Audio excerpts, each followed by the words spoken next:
Hello everyone, welcome to our channel. Video শুরুতেই বলে রাখি সবাইকে আমার তরফ থেকে নববর্ষের অনেক অনেক শুভেচ্ছা ও ভালোবাসা। সবাই অনেক অনেক ভালো থাকবে, সুস্থ থাকবে ও সবাইকে ভালো রাখবে।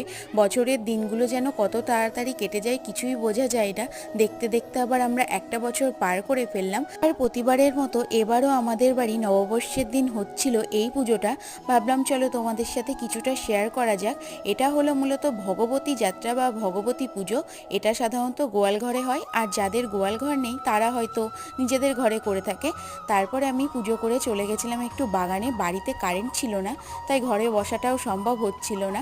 বাগান থেকে এসে খেয়ে নিলাম এক গ্লাস ঠান্ডা ঠান্ডা শরবত। আর এই দেখো আমার স্টুডেন্ট, ও করেছিল চড়ক পুজো আর আমার সাথে তাই দেখা করতে এসেছিল।